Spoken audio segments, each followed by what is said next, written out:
L'équation chimique suivante représente une réaction entre l'hydrazine, N2H4, et le méthanol, CH4O. Combien de moles de dihydrogène, donc de H2, seront produites si on fait réagir complètement 2,5 moles d'hydrazine? Alors, nos deux seules molécules qui sont en relation, c'est celle-ci. On peut déjà voir que notre équation est balancée. Ça veut dire que on peut affirmer qu'on a 1 mol d'hydrazine comme ça et 3 moles ici. Donc, je vais juste reporter ça ici. Et ça ici, c'est des moles. On fait réagir 2,5 moles d'hydrazine. Donc, le 2,5 est ici. Et on cherche le H2. On fait notre calcul de proportion.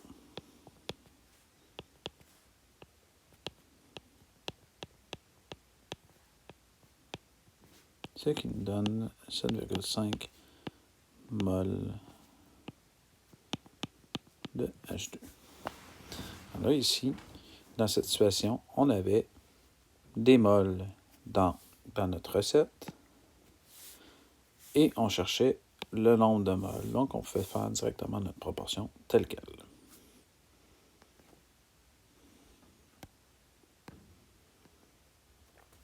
Toujours dans la même situation, sauf que cette fois-ci, donc, quel mol de CH2O, donc il est ici, peut-on produire à partir de 50 grammes de l'hydrazine? Ça ici, qui est juste là. Donc, cette fois-ci, on cherche la masse et on nous parle de la masse. Alors, la recette molaire, elle est toujours présente. Mais comme on nous parle de masse, il va falloir utiliser la masse molaire de ces molécules-là. Donc, à l'aide du tableau périodique, on trouve qu'ici, ça pèse 32,6 grammes par mol. Ici, ça pèse 30,03 grammes par mol. On a vu que la masse molaire est égale à M sur N. Si on veut M, c'est égal au nombre de moles fois la masse molaire. Donc, c'est pour ça qu'on multiplie ces deux mesures-là ensemble. Donc, 32,06 fois 1. Donc, on va avoir 32,06 grammes. 30,03 fois 1. 30,03 grammes. On sait le 50 grammes, c'est pour l'hydrazine. Alors, je vais réécrire mon 50 grammes ici. Et je peux faire mon calcul de proportion.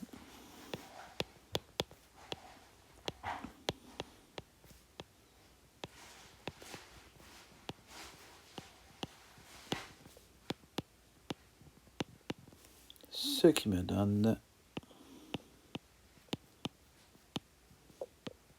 46,3 grammes de CH2O.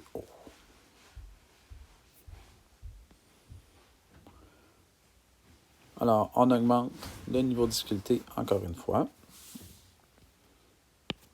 Comme pour les deux autres premiers, je parle de la même situation, sauf que je vais voir dans ma question, je veux du CH4O et du diazote.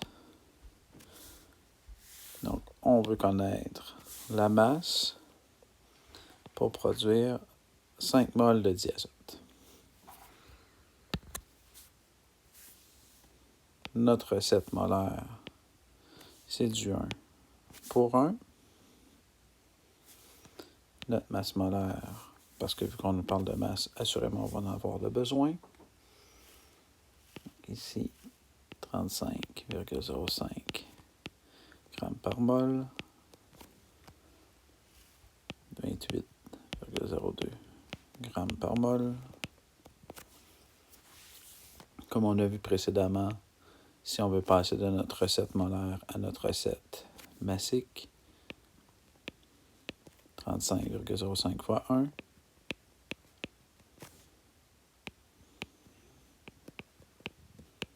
Et 28,02 fois 1, ce qui nous donne 28,02.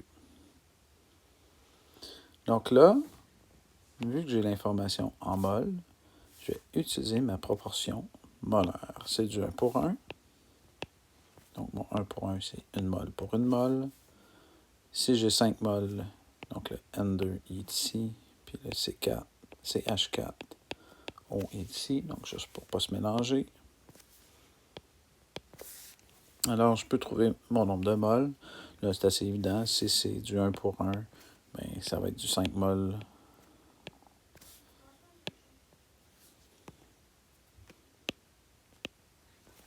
pour 5 mols. Il me reste une dernière étape. On sait que la masse molaire du C4H4, c'est 35,05 grammes pour 1 mol. Si on en a obtenu 5 mols, il nous reste à faire notre calcul de proportion.